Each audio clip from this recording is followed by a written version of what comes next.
Hi to everyone, एक बार फिर से आप सबका स्वागत है एसएससी वाला चैनल पे। और आज हम लोग फिर से बात करने वाले हैं बांग्लादेश के बारे में। आप सबको ध्यान होगा कि अभी कुछ समय पहले बांग्लादेश के अंदर काफी ज्यादा टेंशन्स बढ़ गई थी, लेकिन ये टेंशन्स एक बार फिर से बांग्लादेश के अंदर देखने को मिल रही हैं।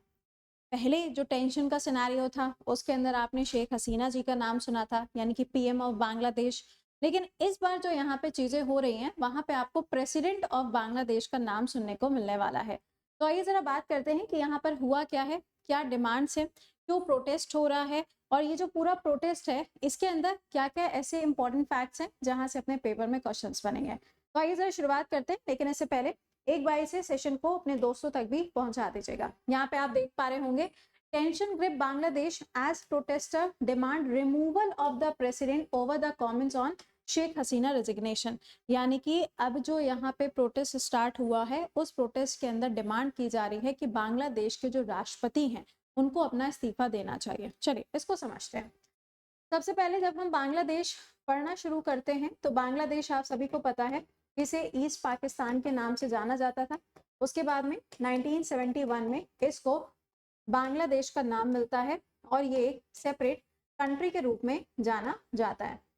यहाँ पर अगर आप देखें तो अभी तक यहाँ पे जो पीएम थी वो थी शेख हसीना जी, जिन्होंने सबसे लंबे टाइम तक यहाँ पे एज अ प्रधानमंत्री एज अ पीएम काम किया है। लेकिन कुछ समय पहले, ये बात है अगस्त की, अगस्त के अंदर हुआ क्या था, प्रोटेस्ट स्टार्ट होता है। क्या स्टार्ट होता है? बांग्लादेश के अंदर प्रोटेस्ट स्टार्ट होता है और इस प्रोटेस्ट के अंदर डिमांड ये की गई थी कि शेख हसीना का इस्तीफा होना चाहिए। लेकिन उस टाइम पे शेख हसीना का जो इस्तीफा की डिमांड चल रही थी, यानी कि इसका जो मेन रीजन बताया गया था वो था रिजर्वेशन इन जॉब। यानी कि जॉब्स के अंदर जो रिजर्वेशन मिलता है उसके क्लॉजेस को, उसके प्रोविजन को चेंज करना चाहिए, जो इनके द्वारा नहीं किया गया था, जिसके बाद में डिमांड आना स्टार्ट होती है कि इनको अपना इस्तीफा देना चाहिए। यहाँ पे प्रोटेस्ट इतना ज्यादा अगस्त के अंदर बढ़ गया था कि इनको देश भी छोड़ना पड़ गया। देश छोड़ने के बाद में एक आधे दिन के लिए आपने देखा होगा, न्यूज में भी सुना होगा कि ये भारत के अंदर भी आई थी अपनी बहन के साथ में। लेकिन अब पॉइंट यहाँ पर ये है कि ये सब जो चीजें पहले हो रही थी अगस्त के अंदर, अब दोबारा से यही प्रोटेस्ट एक बार फिर से आपको देखने को मिला, लेकिन इस बार प्रेसिडेंट के लिए। जब शेख हसीना जी ने बांग्लादेश को छोड़ दिया था तो यहाँ पर एंटरिम बेसिस पर जो पीएम अपॉइंट किए गए थे वो थे मोहम्मद यूनिस। ओके, और यहाँ पे जो राष्ट्रपति हैं वो कौन है? वो है मोहम्मद शहाबुद्दीन। कौन है? मोहम्मद शहाबुद्दीन यहाँ के राष्ट्रपति हैं। अब पॉइंट यहाँ पर क्या है, ये प्रोटेस्टर्स हैं कौन? बात तो यहाँ पर ये आई कि जो प्रोटेस्टर्स की हम बात कर रहे हैं कि ये प्रोटेस्टर्स हैं कौन, तो ये वही सेम प्रोटेस्टर्स हैं जिन्होंने पीएम के इस्तीफे की मांग की थी। अरे तो पीएम के इस्तीफे की मांग की थी, अब यहाँ पे हो तो गया, शेख हसीना जी ने अपनी कुर्सी छोड़ तो दी, तो फिर क्यों प्रोटेस्ट हो रहा है? तो सुनिएगा, यहाँ पर जो ये पूरी चीजें स्टार्ट हुई हैं वो इससे स्टार्ट हुई हैं क्योंकि जो प्रोटेस्टर्स हैं इनकी ये डिमांड है कि पहले जो डिमांड तो इनकी 5 है, लेकिन पहली डिमांड सुनते हैं। पहली डिमांड इनकी ये है कि शेख हसीना ने जो अपना रेजिग्नेशन सबमिट किया है वो रेजिग्नेशन प्रोटेस्टर्स के सामने पेश किया जाए। मतलब उनको दिखाया जाए कि हाँ सच में शेख हसीना जी ने अपनी पोस्ट से इस्तीफा दे दिया है कि नहीं दे दिया है।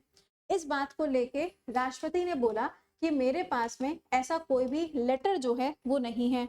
तो प्रोटेस्टर्स का कहना ये है कि जो राष्ट्रपति हैं वो झूठ बोल रहे हैं, वो ये करना नहीं चाहते, वो यहाँ पे पब्लिक में इस चीज को दिखाना नहीं चाहते। तो सबसे पहले डिमांड क्या है कि जो भी रेजिग्नेशन का फॉर्मेट रहा है वो रेजिग्नेशन का फॉर्मेट प्रोटेस्टर्स के सामने आना चाहिए।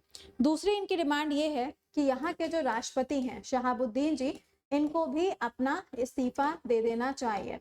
तीसरा इनका जो डिमांड का पार्ट है वो है 1972 में जब बांग्लादेश का संविधान बना था, जो कॉन्स्टिट्यूशन फ्रेम किया गया था, उस कॉन्स्टिट्यूशन के अंदर जो प्रेसिडेंट की पोस्ट थी उस क्लॉज को ज्यादा पावर दी गई है। अब इन प्रोटेस्टर्स का कहना यह है कि जो पावर का क्राइटेरिया है एक बार फिर से बांग्लादेश के संविधान के अंदर बदलाव हो और यहाँ पे पावर्स के अंदर कुछ चेंजेस किए जाएं। तो ये कुछ इंपॉर्टेंट चीजें हैं जो प्रोटेस्टर्स के द्वारा यहाँ पे बताई गई हैं और इनका कहना ये है कि इन सभी चीजों को क्या होना चाहिए, फॉलो होना चाहिए। अच्छा, अब जो ये प्रोटेस्ट स्टार्ट हुआ है वो ये प्रोटेस्ट राष्ट्रपति के घर के बाहर स्टार्ट हुआ है। इससे पहले जब ये प्रोटेस्ट हुआ था तो पीएम शेख हसीना जी के घर के बाहर स्टार्ट हुआ था। आपने देखा होगा कि बहुत सारे प्रोटेस्टर्स उनका जो घर था, उनका जो रेजिडेंशियल हाउस था, वहां पे घुस गए थे। इस बार भी यहाँ पे क्या हो रहा है, राष्ट्रपति के घर के बाहर आपको ये पिक्चर्स देखने को मिल रही हैं। राष्ट्रपति का जो बंगलो है, जो उनका पैलेस है, उसका नाम है बंगा बाबान, और इसके बाहर आपको ये प्रोटेस्ट देखने को मिल रहा है। इवन यहाँ पे इन प्रोटेस्टर्स ने ये भी कोशिश की कि प्रेसिडेंशियल हाउस के अंदर भी वो घुस सके, वहां पे एंट्री ले सके, ऑल्दो वो चीज सक्सेसफुल नहीं हो पाई। तो अब इनकी डिमांड ये है कि, ध्यान से सुनिएगा, अब इनकी डिमांड ये है कि आने वाला जो अगला एक हफ्ता है, उस एक हफ्ते के अंदर या तो शेख हसीना जी का जो रिजिग्नेशन लेटर है ना, जो यहाँ पे क्या है, रेजिग्नेशन लेटर है, उसके बारे में जानकारी दी जाए, या फिर अगले 24 घंटे के अंदर जो राष्ट्रपति हैं वो अपना इस्तीफा दे दें। और अगर इन सभी चीजों के ऊपर कोई एक्शन नहीं लिया जाता है तो जो यहाँ पे इंटरिम पीएम बने हुए हैं, यानी कि मोहम्मद यूनिस जो यहाँ पे एज अ पीएम बैठे हुए हैं, अब उनके खिलाफ भी जो प्रोटेस्ट है वो स्टार्ट होने वाला है। ये बातें यहाँ पे बोली जा रही हैं। अब इसका कंक्लूजन क्या होगा ये तो नहीं पता, लेकिन ये जो प्रोटेस्ट स्टार्ट हुआ था ये एक मास प्रोटेस्ट था जिसको अगस्त 2024 में आपने देखा होगा। और यहाँ पे शेख हसीना जी का रेजिग्नेशन, फिर इंटरिम पीएम बने, उसके बाद में जो प्रेसिडेंट है, अब इनको हटाने की जो मांग है वो यहाँ पर आपको देखने को मिल रही है। तो ये पूरा आर्टिकल है, यहाँ पे टीवी फुटेज वगैरह के अंदर भी दिखाया गया है सब चीजें।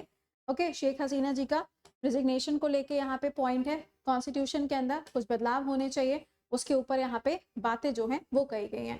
ठीक, तो ये था पूरा आर्टिकल। आई होप कि आपको ये आर्टिकल समझ में आया होगा, इसके अंदर क्या बातें बोली गई हैं। लेकिन आपके लिए एक छोटा सा सवाल जो अक्सर मैं आपको देती हूँ, सवाल मेरा आपसे ये है कि बांग्लादेश के साथ में कौन कौन से भारत के ऐसे राज्य हैं जिनकी सीमा लगती है, उन्हें ज्यादा से कम की तरफ अरेंज करके कमेंट बॉक्स के अंदर आंसर करिएगा। तो चलिए जरा मुलाकात करते हैं आपसे कल सुबह 7 बजे लाइव करंट अफेयर के सेशन में। टिल देन खुश रहिए, मुस्कुराते रहिए, bye bye and take care to all.